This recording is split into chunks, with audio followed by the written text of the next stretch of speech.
Hoy vamos a estudiar el tema 4, reacciones antígeno-anticuerpo y sus aplicaciones diagnósticas. Nuestro estudio lo vamos a dividir en dos grandes partes. Inicialmente vamos a estudiar las características de la unión antígeno-anticuerpo. Analizaremos conceptos como afinidad y avidez. También veremos cómo la molécula de inmunoglobulina es una molécula flexible. La segunda parte de nuestro estudio de hoy se refiere a las aplicaciones diagnósticas de las reacciones antígeno-anticuerpo. Vamos a ver qué es serología, vamos a ver cuáles son las técnicas serológicas de unión primaria, las técnicas serológicas de unión secundaria y algunas aplicaciones de estas en el diagnóstico clínico. Pasemos entonces a analizar cómo es la unión entre un anticuerpo y su antígeno.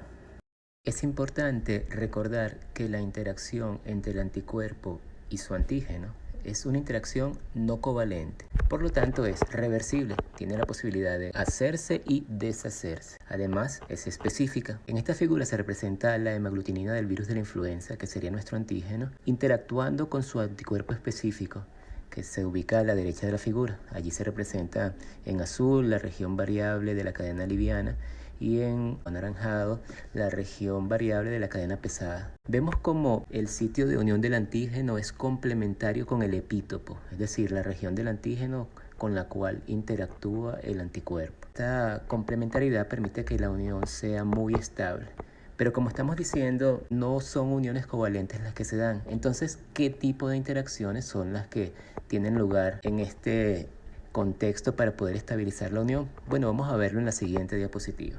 Los enlaces que permiten la interacción antígeno-anticuerpo son enlaces no covalentes. Ejemplos de estos son los puentes de hidrógeno, los enlaces iónicos, las interacciones hidrofóbicas, las fuerzas de Van der Waals. Este tipo de enlace individualmente son enlaces más bien débiles, pero muchas de estas interacciones se ponen en acción simultáneamente, de manera que al final se logra una interacción muy fuerte entre el antígeno y el anticuerpo. Ahora bien, para que esto sea así, es claro de que los grupos moleculares que están interactuando deben estar en posiciones muy precisas para que se pueda dar la interacción. Así, si por ejemplo hay un residuo de aminoácidos con una carga negativa del lado del anticuerpo, entonces es necesario que en una posición complementaria del lado del antígeno haya un residuo con carga positiva, de manera que puedan interactuar en forma eficiente. Asimismo, para que se den los enlaces de hidrógeno, los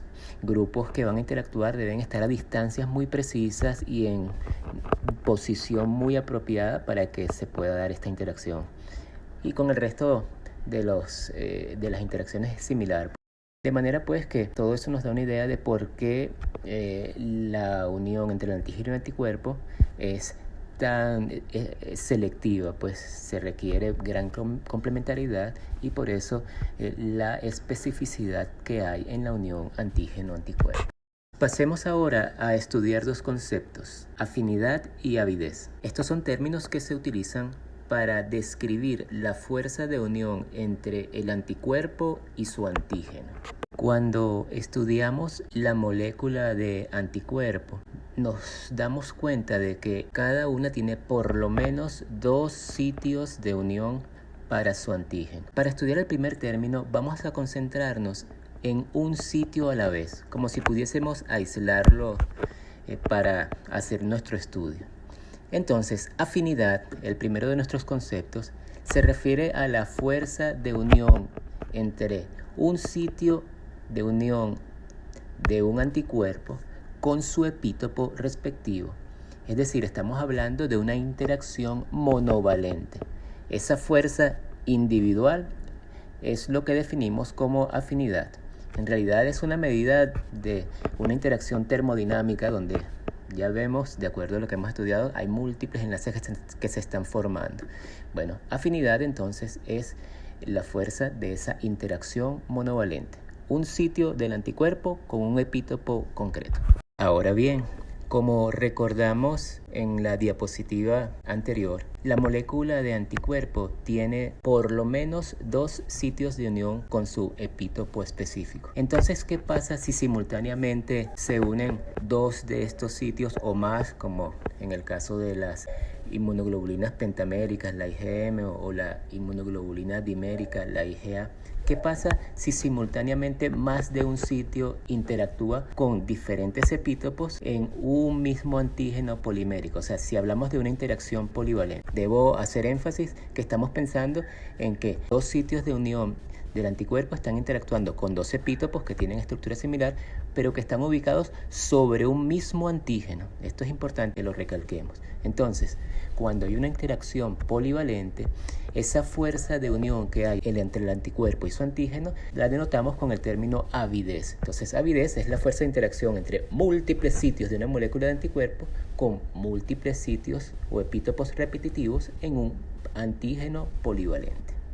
Cuando nosotros queremos comparar la afinidad con la avidez, si hacemos un análisis rápido y superficial, pudiésemos pensar que la fuerza de unión de dos sitios simultáneamente debe ser el doble de la fuerza de un único sitio interactuando con su antígeno. Pero cuando se hacen mediciones experimentales, se ve que este no es el caso, sino que la interacción polivalente aumenta en forma exponencial la fuerza de la unión. Así, si nosotros, en el ejemplo de la figura, pudiésemos medir la constante de equilibrio en el caso de una interacción monovalente y esa interacción fuese 10 a la 4, y luego ese mismo anticuerpo medimos cuánto es su fuerza de interacción con un antígeno, pero esta vez con dos sitios de unión unidos simultáneamente, nos damos cuenta que la constante de equilibrio es 10 a la 7.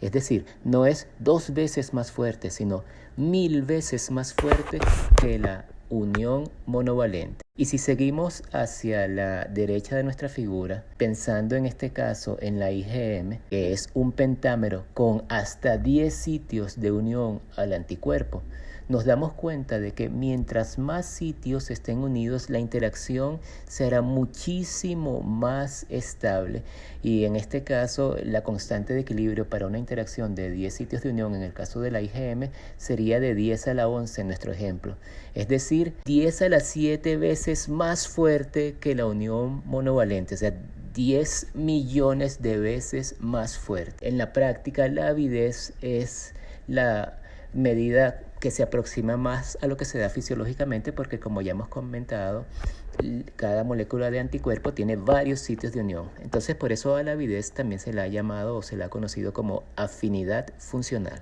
Vamos a analizar ahora la flexibilidad de la molécula de inmunoglobulina. Vamos a recordar al observar esta figura que la molécula de inmunoglobulina es de naturaleza proteica y se pliega en dominios funcionales bien definidos. Esta unión en forma de dominios también le da la posibilidad de que algunos sitios entre los dominios tengan la característica de ser móviles. En esta figura está representada, por ejemplo, la región de bisagra, que está más o menos hacia el centro de la figura. Eso le da a la molécula la capacidad de mover tanto en forma axial como en forma segmental sus sitios de unión al anticuerpo, es decir, puede separarlos o acercarlos hacia el centro o puede rotarlos. También entre la región variable y la región constante hay un espacio que es conocido en la molécula como codo.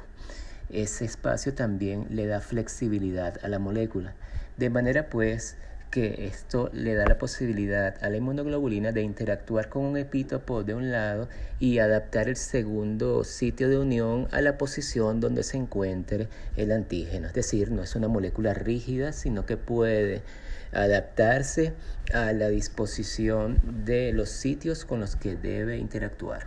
En esta figura se presentan fotografías tomadas con microscopio electrónico que nos permiten ver cuán flexible es la molécula de inmunoglobulina al unirse con sus epítopos respectivos. Se representa no solo la fotografía, sino también unas figuras que tratan de describir lo que aparece en las micrografías de manera que sea más fácil entender lo que está pasando, y definitivamente nos permite ver cuán flexible es la molécula y cómo se puede adaptar para unirse a epítopos que están en posiciones diversas.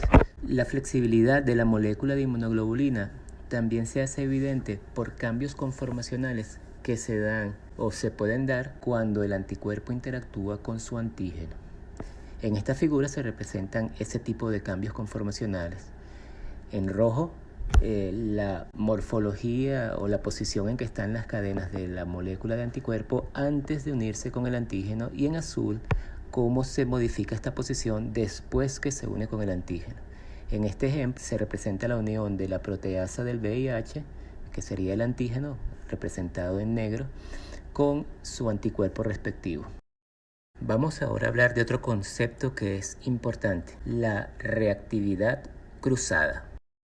Es posible que dos antígenos distintos compartan estructuras o epítopos que sean estructuralmente muy similares, en algunos casos excepcionales, incluso epítopos idénticos. Eso hace que si un individuo es enfrentado contra un antígeno y genera anticuerpos contra él, si luego se expone a un segundo antígeno que tenga epítopos, como ya hemos mencionado, de morfología o estructura similar, es posible que los anticuerpos generados contra el primer antígeno reaccionen en forma cruzada con el segundo antígeno, que no fue el que estimuló la respuesta inicial de anticuerpos. Esto es muy importante desde el punto de vista clínico, y un ejemplo de esto es el sistema de grupos sanguíneos ABO. Los individuos de grupo sanguíneo A, por ejemplo, tienen los antígenos A sobre sus eritrocitos, pero tienen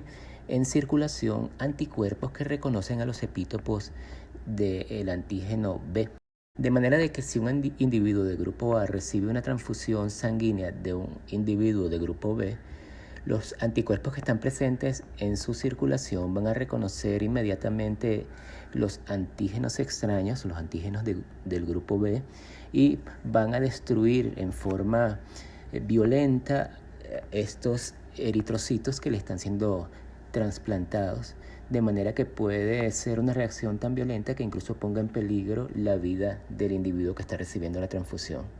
Ahora cabe la pregunta, ¿por qué un individuo que nunca antes había estado expuesto a una sangre de tipo B tiene anticuerpos presentes en su sangre que le hagan reaccionar en forma tan violenta? Una forma de explicar esto ha sido con la reacción cruzada, porque en la flora bacteriana hay bacterias que tienen en sus estructuras de pared celular epítopos que son muy similares a los epítopos del grupo sanguíneo ABO, de manera que es posible que incluso antes de recibir una transfusión, por el estímulo de estas bacterias se hayan generado anticuerpos que puedan reconocer estas estructuras, de manera de que al recibir una transfusión incompatible se dé una reacción transfusional tan violenta que, como mencionamos antes, puede incluso poner en peligro la vida del receptor.